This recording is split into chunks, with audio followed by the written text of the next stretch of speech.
জয় গুরু। পরম প্রেমময় শ্রী শ্রী ঠাকুরের চরণে আমার শতকোটি প্রণাম। আর আপনাদের প্রত্যেককে জানাই আনন্দিত জয় গুরু। তো আজকে আমি প্রসঙ্গ নয়, একটি ছোট গল্প নিয়ে এসেছি, আমাদের ঠাকুরের জীবন কাহিনী। তো চলুন আপনাদের সঙ্গে সেটা শেয়ার করছি, আপনারা ধৈর্য নিয়ে দেখবেন। বেশি কথা বলছি না, চলুন মূল প্রসঙ্গে চলে যাচ্ছি। মূল ছোট গল্প। বিষ ভক্ষণে মৃত ব্যক্তির জীবন লাভ। বিষ ভক্ষণ করার পরেও কি করে সেই ব্যক্তিকে আমাদের ঠাকুর জীবন দান করলেন, সেটাই আমি আপনাদের সঙ্গে আজকে আলোচনা করব। তো চলুন শুরু করছি। শ্রীযুক্ত বাবু মহাশয় একদিন হিমায়িতপুরে শ্রী শ্রী ঠাকুর বাড়িতে অসুস্থ হওয়ায় তাহাকে সৎসঙ্গ বাটির ঔষধালয় হইতে ঔষধ সেবনের ব্যবস্থা হইল। সেই দাদা অসুস্থ ছিলেন, সেই বাবু মহাশয়। তো তাকে সৎসঙ্গ বাটির ঔষধালয়ে থেকে ঔষধ সেবনের ব্যবস্থা হইল। সে ওষুধ খেয়ে দেখুন কি হলো। কম্পাউন্ডার ঔষধ দেবার সময় ওজন না করিয়াই অনুমানে ঔষধ দিয়াছিলেন। আমরা তো আমাদের এখন ঔষধটা মাপার একটা কি বলবো, মানে ওষুধের উপরে একটা এক্সট্রা মুটকি ধরনের থাকে, তো সেটাতে আমরা যে 10 ml 5 ml ওষুধ মেপে খাই। কিন্তু তখন তো তেমন ছিল না, তখন ওজন করিয়া হয়তো কিছু ছিল যেটা থেকে ওজন করে ওষুধ দিত। কিন্তু সেই দিন কি হয়েছিল, সেই কম্পাউন্ডার ওজন না করেই সেই দাদাকে ওষুধ দিয়েছিলেন। ঔষধের পরিমাণ 20 মাত্রা বা সাংঘাতিক মাত্রাপেক্ষাও অনেক অধিক হইয়াছিল।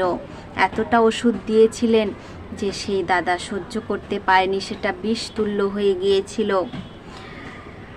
বাবু তাহা জানিতে না পারিয়া ঔষধ সেবন করেন।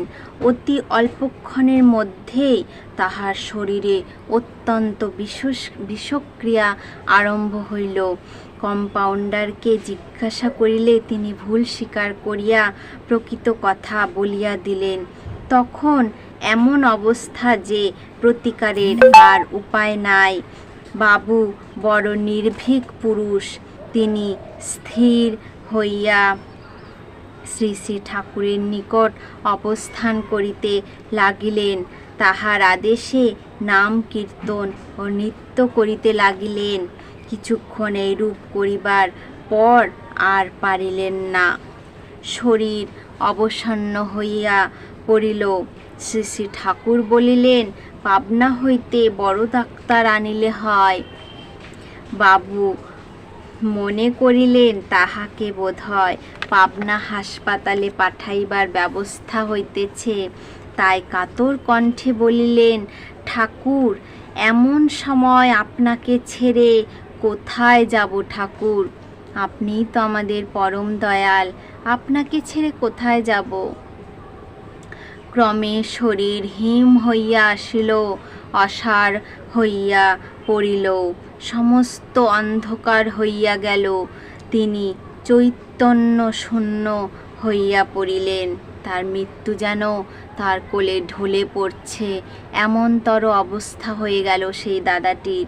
শ্রী শ্রী ঠাকুর স্বয়ং তাহাকে কোলে করিয়া বসিলেন। সেই শ্রী শ্রী ঠাকুর, আমাদের শ্রী শ্রী ঠাকুর তার কোলে সেই দাদাটির মাথা রাখিয়া বসিলেন। তাহার মৃত্যু হইল এই স্থির করত। সকলেই হাহাকার করিতে লাগিলেন। সবাই ভাবলেন তার হয়তো মৃত্যু হয়ে গেছে। শ্রী শ্রী ঠাকুর স্থির হইয়া বসিয়া রহিলেন।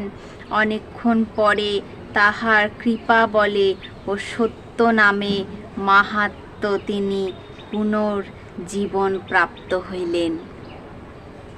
আমাদের ঠাকুরকে যারা বিশ্বাস করে তারা সত্যি এই কৃপাগুলি পায়। সেই দাদা প্রায় মৃত্যুর কোলে ঢলে পড়েছিলেন, কিন্তু ঠাকুর তার কৃপা বলে আর সত্য নামে সেই মাহাত্ম্যে সেই দাদাটিকে পুনর্জীবন প্রাপ্ত করিলেন। সেই ভীষণ দুঃখের ও আনন্দের ব্যাপার যাহারা স্বচক্ষে দেখিয়াছেন তাহারা বুঝিয়াছেন এই কাণ্ড কারখানায় কী রহস্য অন্তর্নিহিত ছিল। তাহলে ঠাকুরের কৃপা তো এমনই, ঠাকুর যদি চায় সে বাঁচাতেও পারে।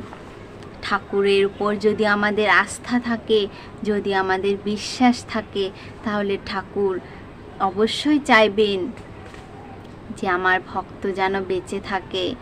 সে মৃত্যুর কোলে ঢলে পড়েছিল, তা সত্ত্বেও আমাদের ঠাকুর তার সত্য নামে তার কৃপা বলে সেই দাদাটিকে বাঁচিয়ে নিলেন। এই তো আমাদের ঠাকুর। আপনারা সবাই বলুন বন্দে পুরুষোত্তমম, বন্দে পুরুষোত্তমম, বন্দে পুরুষোত্তমম। আজকের ছোট গল্পটি এই পর্যন্তই। আবারও আসবো নতুন কোনো ঠাকুরের জীবনী নিয়ে, নতুন কোনো সুন্দর গল্প নিয়ে আমাদের ঠাকুরের। আজকের মতো সমাপ্ত। আপনারা সবাই ভালো থাকবেন, সুস্থ থাকবেন। জয় গুরু।